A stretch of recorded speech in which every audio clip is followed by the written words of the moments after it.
جو لوگ اللہ پر ایمان لائیں، کہیں کہ ہمارا رب اللہ ہے، پھر اس پر جم جائیں، ان پر فرشتوں کا نزول ہوتا ہے۔ نہ کوئی غم کرو نہ خوف، خوشیاں مناؤ جنت کی جس کا تم سے وعدہ کیا گیا تھا۔ اللہ کی ربوبیت پر اطمینان جب انسان کو ہو جاتا، میرا رب اللہ ہے، ربی اللہ، انسان کے لیے نہ کوئی کھٹکا، نہ کوئی خطرہ، نہ کوئی خوف، نہ کوئی حزن۔ جو کچھ ہو رہا ہے کس کے اذن سے ہو رہا ہے؟ اللہ کے اذن سے۔ اللہ کے اذن کے بغیر پتہ تک نہیں ہلتا۔ یہ کوئی اندھا بہرا مادہ نہیں ہے جس سے مجھے کوئی خوف ہو۔ اندھا بھینسا چلا آ رہا ہو اس سے تو ڈرنے کا ہر انسان کو ڈرنا چاہیے، نہ معلوم کس کو ٹکر مار دے۔ لیکن نہیں، اس کائنات کو چلانے والا ایک سمیع و بصیر خدا ہے، وہ جو میرا دوست ہے، میرا ولی ہے۔ اللہ ولی الذین آمنوا یخرجہم من الظلمات الی النور۔ اللہ اہل ایمان کا ولی ہے، ساتھی ہے، پشت پناہ ہے، مددگار ہے، حمایتی ہے۔ بتائیے جسے یقین ہو جائے کہ اللہ میرا مددگار، اللہ میرا محافظ، اللہ میرا پشت پناہ، اللہ میرا حمایتی، اس کے لیے کوئی خوف ہوگا؟ اس سے کوئی ڈر ہوگا؟ میں مثال دیا کرتا ہوں ایک بہت سادہ، پنجاب کے دیہات کی۔ تو بڑا چودھری ہے اور کوئی غریب کسان ہے۔ اس غریب کسان کے جانوروں کو ہر وقت اندیشہ ہوگا چوری کا، کوئی میری بھینس کھول کر نہ لے جائے، کوئی میرا بیل کھول کر نہ لے جائے۔ لیکن جس کے بارے میں یہ سب کو معلوم ہو کہ وہ جو بڑا چودھری ہے وہ اس کا دوست ہے، اس کی بچیا کو کوئی خوف ہوگا؟ اس کی بھینس پر کوئی ہاتھ ڈالے گا؟ اسے کوئی اندیشہ ہوگا؟ نہیں۔ کیوں؟ کہ وہ بڑا چودھری، بڑا اس کا یہاں کا سردار، جاگیردار، سب کو معلوم ہے وہ میرا دوست ہے، کوئی میرے خلاف اقدام نہیں کر سکتا۔ اس دنیا میں یہ چھوٹی سی بات اگر آپ کے دلی اطمینان اور سکون کا باعث بن سکتی ہے تو ذرا تصور کیجئے۔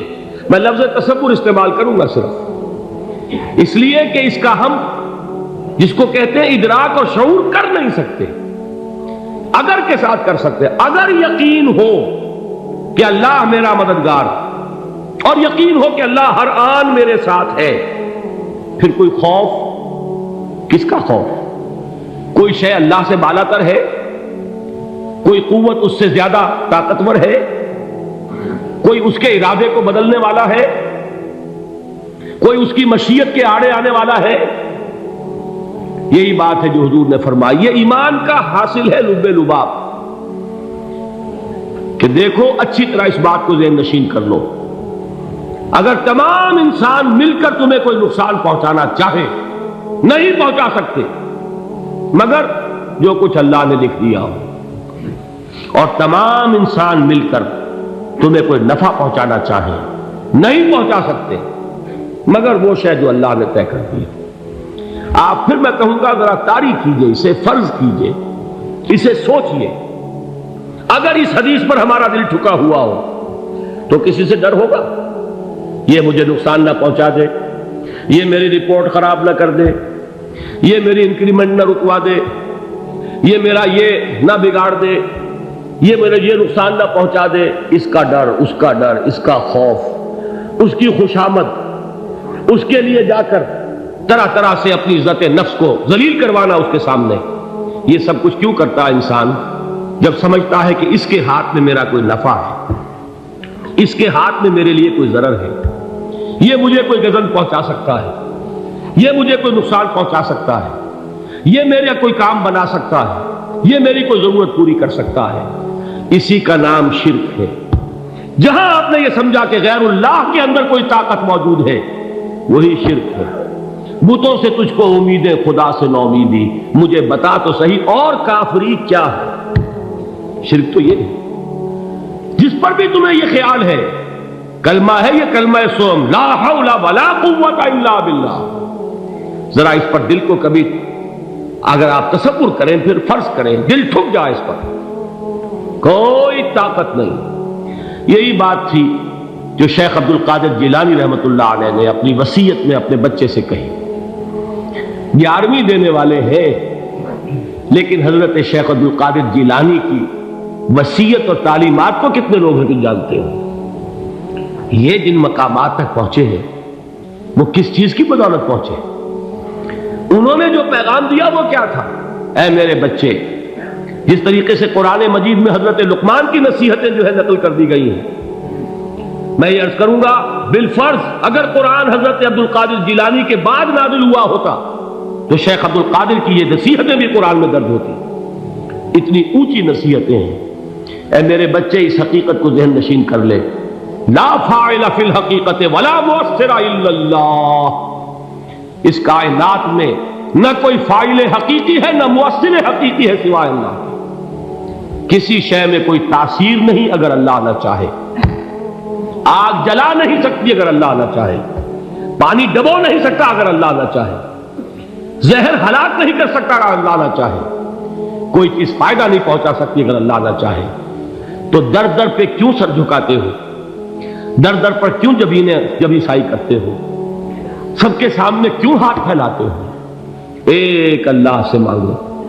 ایک اللہ کے سامنے زمین پر اپنی جبین رکھو. لا فاعل فی الحقیقت ولا مؤثر الا اللہ. نظر آتا ہے ہمیں کہ پانی پیاس بجھا دیتا ہے.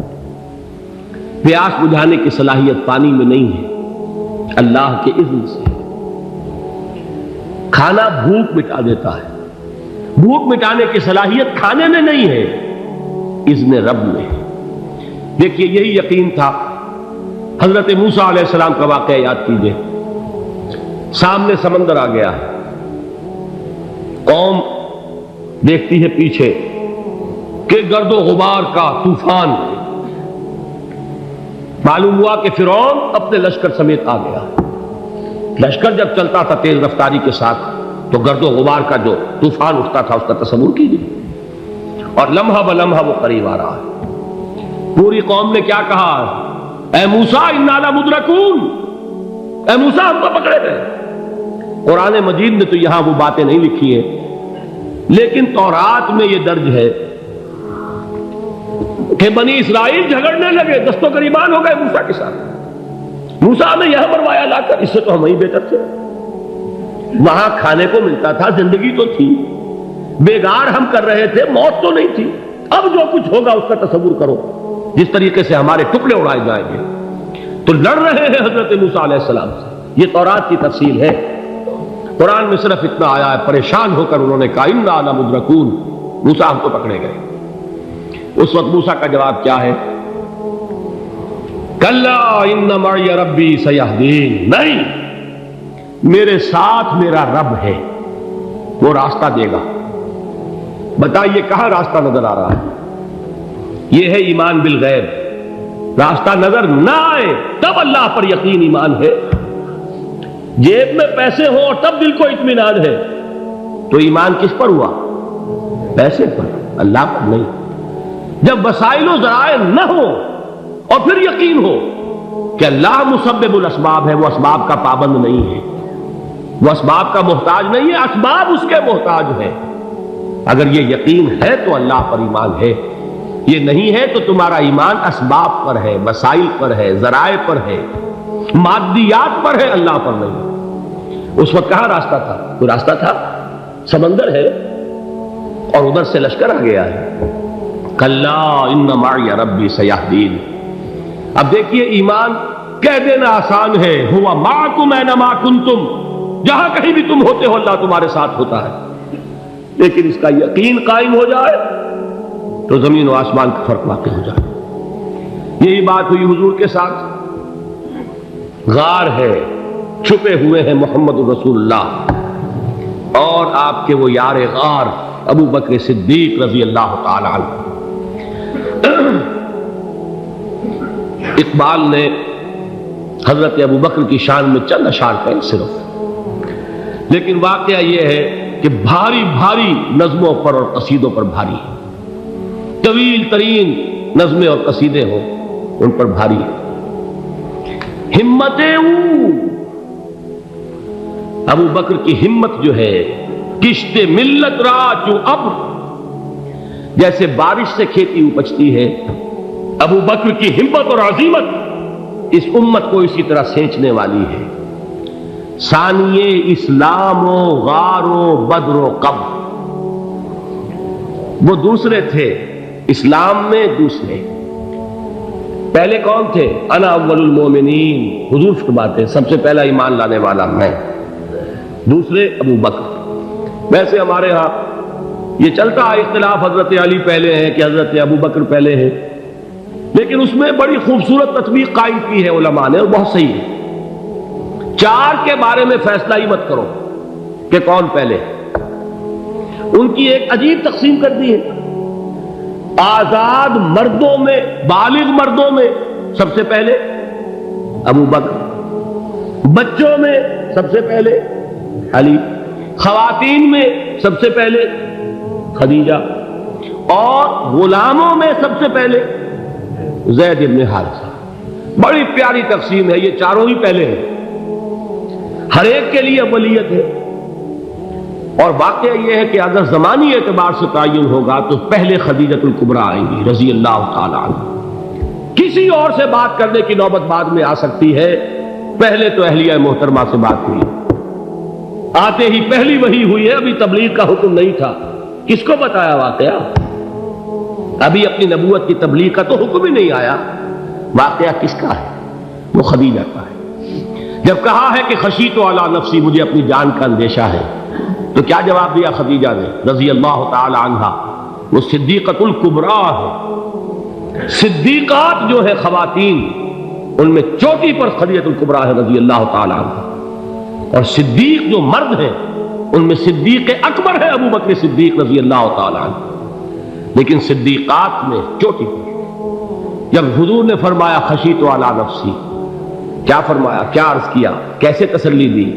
نہیں نہیں، اللہ آپ کو ضائع نہیں کرے گا، آپ غریبوں کے ہمدرد ہیں، آپ مساکین کے تکالیف رفع کرنے والے ہیں، آپ بیواؤں کی سرپرستی کرتے ہیں، آپ مسافروں کی خدمت کرتے ہیں، اللہ آپ کو ضائع نہیں کرے گا۔ یہ یقین ہے اس خاتون کے اندر۔ خیر وہ ایک علیحدہ بات ہو جائے گی۔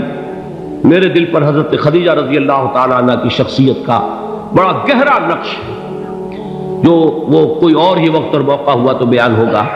بہرحال اقبال نے ایک مصرے میں جو چار اولیتیں جمع کر دی ہیں، ہمت او کشت امت را چو ابر، ثانی اسلام و غار و بدر و قبر۔ اسلام میں حضور کے بعد پہلے کون؟ ابو بکر۔ غار میں حضور کے ساتھ کون؟ ابو بکر۔ بدر کی رات اللہ کا رسول سر سجود، وہ جھاڑ، وہ گھاس پھوس کی جو جھوپڑی بنائی گئی تھی، اور وہاں تلوار ننگی لے کر پہرا دینے والا کون؟ ابو بکر۔ اور اس حجرہ عائشہ میں محمد کے بعد سب سے پہلے دفن ہونے والا کون؟ ابو بکر رضی اللہ تعالی عنہ صلی اللہ علیہ وسلم۔ وہ جو معاملہ میں سنا رہا تھا غار ثور کا، حضرت ابو بکر بھی حضور کے خیال سے لرز گئے ہیں۔ آپ کو یاد ہوگا کہ جا کر پہلے تمام جتنے سوراخ تھے انہیں بند کیا ہے، ایک سوراخ رہ گیا تھا جس کو بند کرنے کے لیے کوئی کپڑا نہیں تھا، وہاں اپنی ایڑی رکھی ہے، تب کہا ہے حضور سے تشریف لائیے، اور اپنے زانو پر حضور کو لٹایا ہے، اور وہاں کسی موذی جانور نے کاٹا ہے، حضور کی آنکھ لگ گئی تھی، اس وقت اس بل کے اندر جو بھی بچھو ہے کیا ہے واللہ عالم، اس نے کاٹا ہے، اس کی تکلیف کی وجہ سے ابو بکر کی آنکھوں سے آنسو ٹپک گئے، حضور کے چہرے مبارک پر پڑے ہیں، تو حضور جاگے ہیں، معاملہ کیا ہے؟ ایڑی نہیں ہٹائی وہاں سے، مبادا وہ جانور وہاں سے نکل کر محمد الرسول اللہ کو کوئی گردن پہنچا دے، ابو بکر کی ایڑی ہے، جس طرح چاہے کھا لے، ختم کر دے، جان نکل جائے تب کوئی آنچ آئے، محمد پر تو آئے، لیکن جیتے جی نہیں۔ وہ ہے ابو بکر۔ حضور کے خیال سے اس وقت حضور نے پھر اپنا لعاب دہن لگایا ہے، اور اس سے پھر آپ کی تکلیف ختم ہوئی۔ جیسے خیبر میں حضرت علی کی آنکھ دکھ رہی تھی، اس کو جو شفا حاصل ہوئی ہے وہ بھی حضور کے لعاب دہن سے ہوئی۔ تو بہرحال اس وقت انہوں نے کہا ہے کہ اے نبی یا رسول اللہ، اگر اس وقت ان میں سے کسی نے غیر ارادی طور پر بھی اپنے قدموں کی طرف جھانک لیا تو پکڑے جائیں گے۔ کیا جواب تھا اللہ کے رسول کا؟ لا تحزن ان اللہ معنا، اللہ ہمارے ساتھ ہے، کیوں گھبراتے ہو ابو بکر؟ یہ ہے ایمان باللہ، میرا مالک اللہ، میرا رازق اللہ، میرا محافظ اللہ، میرا مددگار اللہ، میرا پشت پناہ اللہ، میرا دوست اللہ۔ یہ دوستی ہے اللہ کی جو لب لباب ہے، حاصل ہے ایمان کا، اسی کا نام ولایت ہے۔ اولیاء اللہ کے سروں پر سینگ نہیں ہوتے، جس کے دل میں ایمان راسخ ہو چکا ہو وہی اللہ کا ولی ہے، جسے اللہ پر یقین ہو چکا ہے وہی اللہ کا ولی ہے، جسے یقین ہے اللہ میرے ساتھ ہے، میرا مددگار، میرا پشت پناہ، میرا ساتھی، میرا دوست، میرا محبوب، میرا محب۔ اللہ اہل ایمان سے محبت کرتا ہے۔ واللہ یحب الصادقین، ان اللہ یحب الذین یقاتلون فی سبیلہ صفا کانہم بنیان مرصوص۔ اللہ محبت کرنے والا، اہل ایمان محبوب، اور اہل ایمان محبت کرنے والے اللہ محبوب۔ والذین آمنوا اشد حبا للہ۔ آپ تصور کیجئے جسے یہ رشتہ ایمان یا رشتہ ولایت حاصل ہو جائے، الا ان اولیاء اللہ لا خوف علیہم ولا هم یحزنون، آگاہ ہو جاؤ اللہ کے دوستوں کے لیے نہ کوئی خوف ہے نہ کوئی حزن ہے۔